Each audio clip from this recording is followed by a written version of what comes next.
یہ میری خوش قسمتی کہ میں حضور کا امت ہوں، ساری زندگی اس کا شکریہ ادا کرتا رہوں تو حق شکر ادا۔ ہم حضور کے امتی، نبی انتظار کرتے رہے، نبی منتظر رہے۔ حضرت خلیل اللہ کی بارگاہ میں پکار رہے ہیں، ربنا وابعث فیہم رسولا، مالک رسول بھیج دے۔ کوئی کہتا ہے لیسا بفظ ولا بغلظ، وہ ترشرو نہیں ہوگا، سخت مزاج نہیں ہوگا، ماتھے پہ شکنے لانے والا نہیں ہوگا، وہ پیار بانٹنے والا ہوگا، بس وہ آیا چاہ رہا ہے۔ حضرت عیسیٰ نے تو نام بھی بتا دیا نا، مبشرم برسول یاتی من بعد اسمہ احمد، لوگوں میں جا رہا ہوں، چلو نام بھی بتا دیتا ہوں، میرے بعد جو آنے والا اس کا نام احمد ہوگا۔ نبی انتظار کرتے رہے، 12 نبیوں نے انتظار کیا حضور کی امت میں ہونے کے لیے، تمنا کی۔ نستورہ راہب انتظار کرتا رہا، بحیرہ راہب انتظار کرتا رہا۔ شب ہجر کی سختیاں کوئی اس سے جا کے پوچھے، تیری راہ تکتے تکتے جسے صبح ہو گئی۔ زندگیاں گزار دی انہوں نے۔ سلمان فارسی کی کہانی سن لو، مجوسی کے بیٹے تھے، حق کی طلب میں نکلے، باپ نے گھر سے نکال دیا، ایک پادری کے پاس جا کے رکے، زندگی بھر اس کی نوکری کی۔ جب اس کا آخری وقت آیا، اس نے کہا میری تدفین کے بعد غموریا چلے جانا، وہاں کا پادری خدا رسیدہ ہے، تجھے اس سے کچھ مل جائے گا۔ کہتے میں وہاں سے غموریا آ گیا، پھر اس پادری کی ساری زندگی خدمت کی۔ جب وہ مرنے لگا تو اس نے کہا کوئی ایسا شخص نہیں ہے جس کے پاس اب میں تجھے بھیجوں، لیکن نبی آخر الزماں کے ظہور کے لمحے آ گئے، تو یہاں سے یثرب چلا جا، وہ اس نبی کی ہجرت گاہ ہوگی، تیری زندگی سنور جائے گی، تو نے بڑی محنت کی ہے، بڑی نوکری کی ہے میری۔ کہتے میں نے اس کو کہا کہیں ایسا نہ ہو میں دھوکہ کھا جو مجھے کوئی نشانی بتا دے۔ اس نے کہا 3 نشانیاں، ایک صدقہ نہیں لے گا، دوسرا ہدیہ رد نہیں کرے گا، تیسرا 2 کندھوں کے درمیان مہر نبوت۔ کہتے میں نے اس کی تدفین کی، یثرب کی جانب جاتے ہوئے ایک قافلے میں شامل ہو گیا، انہوں نے مجھے پکڑ کے اپنا غلام بنا لیا، لیکن میرے پہ مہربانی یہ کی کہ مجھے بیچا جا کے مدینے میں۔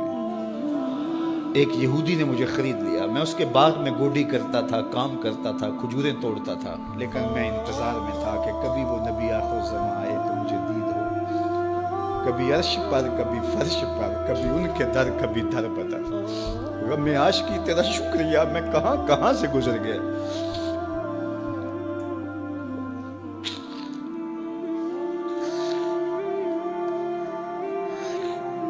کہتے ہیں ایک دن میں اپنے باغ میں کھجوریں توڑ رہا تھا کہ ہواؤں میں مستی پیدا ہو گئی، اور ہر سمت سے طلع البدر علینا کی صدائیں گونجنے لگی۔ میں سمجھ گیا کہ وہ لمحے آ گئے، میں نے چھلانگ لگا دی اور دوڑ پڑا۔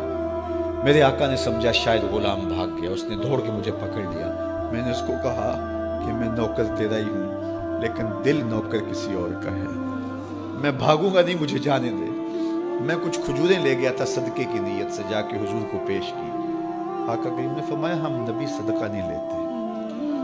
کہتے ہیں نشانی ایک پوری ہو گئی، کہتے ہیں کہ میں کچھ دنوں کے بعد اور کھجوریں لے گیا، اور میری نیت ہدیہ کی تھی، میں نے پیش کی، حضور نے قبول فرما لی۔ لیکن میں بھی کہتا تھا تیسری نشانی بھی پوری ہو لے تو پھر مانوں گا، اور وہ کیا تھی؟ 2 کندھوں کے درمیان مہر نبوت۔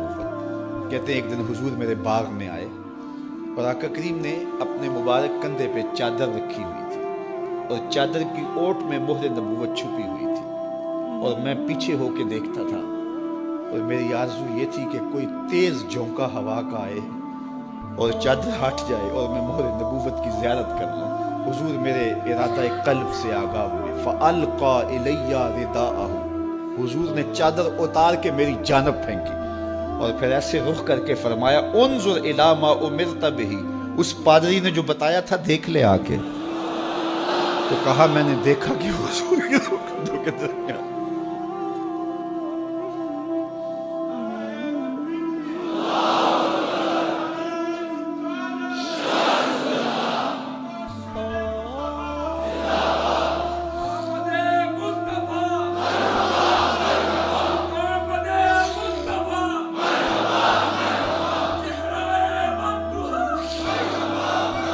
شب ہجر کی سختیاں کوئی اس سے جا کے پوچھے، تیری راہ تکتے تکتے جسے صبح ہو گئے۔ ہم نے تو کوئی انتظار نہیں کیا نا، ہم نے تو کوئی دکھ نہیں سہا، ہم سوئے تھے مقدر جاگ اٹھے، ہمارے والد مسجد سے مولوی صاحب کو بلا لائے، انہوں نے کان میں آ کے کہا مبارک ہو تو حضور کا نوکر بن کے آ رہا۔ میرے والد گرامی ایک شعر جھوم کے پڑھا کرتے تھے، محمد جانے جانا ہے پیغمبر ہو تو ایسا ہو، رسولوں کی بشارت سے مبشر ہو تو ایسا ہو، امر توقیر کا سب کو موکر ہو تو ایسا ہو، کیا ہم کو غلام ان کا مقدر ہو تو ایسا ہو۔ میں اپنے مقدر پہ قربان نہ جاؤں، آپ اپنے مقدر پہ نثار نہ جائیں، ہمیں وہ نبی ملا جو نبیوں کا نبی۔ بنو سعد کے مقدر بھی جاگ اٹھے، اللہ اکبر، کیا وہ خوش نصیب وادیاں تھیں، کیا وہ خوش بخت پہاڑ تھے بنو سعد کے، جہاں حضور نے زندگی کے ابتدائی سال گزارے۔ اللہ اکبر۔ حضرت حلیمہ سعدیہ کہتی ہیں جب میں حضور کو گھر لے گئی تو میرے گھر میں روشنیاں آ گئیں، باقاعدہ عورتوں نے کہا حلیمہ تو اتنی امیر ہو گئی ہے رات کو بھی دیا نہیں بجھاتی۔ بڑے امیر کبیر گھرانوں میں بھی رات کو لوگ دیا بجھا دیا کرتے ہیں، لیکن تو اتنی ہی امیر ہو گئی ہے کہ رات کو بھی تیرے گھر کا دیا نہیں بجھتا۔ تو حلیمہ سعدیہ نے کہا آؤ میں تمہیں بتاؤں میرے گھر میں دیا کون سا روشن۔ باقاعدہ ہم جولیوں کو بلایا، پالنے میں حضور تھے، اشارہ کر کے کہا ما کننا نحتاج الی السراج من یوم اخذناہ، جب سے یہ پیارا گھر آیا ہے میں نے سارے دیے توڑ دیے، دیے کی ضرورت نہ مشعل کی حاجت، عجب روشنی تو نے پائی حلیمہ، بڑی تو نے توقیر پائی حلیمہ، بنی تو محمد کی دائی حلیمہ۔ کہا ما کننا نحتاج الی السراج من یوم اخذناہ، جب سے یہ پیارا گھر میں آیا ہے میں نے سارے دیے توڑ دیے۔ جہاں روشنی چاہیے ہوتی ہے حضور کو اٹھا کے اس کمرے میں لے جاتے ہیں، وہاں انوار پھیل جاتے ہیں، روشنیاں پھیل جاتی ہیں، کیسے اجالے پھیلے، کیسی روشنیاں پھیلے۔ حلیمہ دا چھپر کھجوری دے تھلے، حوراں وچھالے نوری مسلے، فرش تو عرش تک پہ گئی دہائی، حلیمہ نے لٹ لئی خدا دی خدائی۔ اللہ اکبر۔ وہ سارا دن تو صحراؤں میں گھوم لیتی تھی، اسے جب بھوک لگتی تھی لبوں کو چوم لیتی تھی۔ بخت جاگے حلیمہ سعدیہ کے حضور ان کے گھر آئے، اللہ اکبر، جدھر سے گزرتے گئے نور پھیلتا گیا، انوار پھیلتے گئے۔ حضرت سیدہ طیبہ طاہرہ حضرت عائشہ سلام اللہ علیہ فرماتی ہیں کہ میں کچھ سی رہی تھی کہ میرے ہاتھ سے سوئی گر گئی۔ اب حضور کے گھر میں دیے میں جلانے کے لیے تیل بھی نہیں تھا، میں پریشان تھی، سوئی گر گئی، اتنے میں حضور تشریف لائے۔ حضور مسکرائے، کہتی ہے میں نے گمی ہوئی سوئی تلاش کر لی۔ اللہ اکبر۔ تو یہ روشنی تھی، یہ انوار تھے۔ اللہ اکبر۔ اذا ضحک یتلالع فی الجدر، جب حضور مسکراتے تھے سامنے والی دیواروں پہ عکس پڑتا تھا۔ اللہ اکبر۔ جب مسکراتے تھے نور پھیل جاتا تھا۔ اذا تکلم رؤیا کالنور یخرج من بین ثنایاہ، حضور کے سامنے والے دانتوں میں ہلکا سا فاصلہ تھا، اور جب آقا کریم گفتگو کرتے تھے وہاں سے نور کی کرنیں چھن چھن کے نکلتی تھیں، انوار پھیل جاتے تھے۔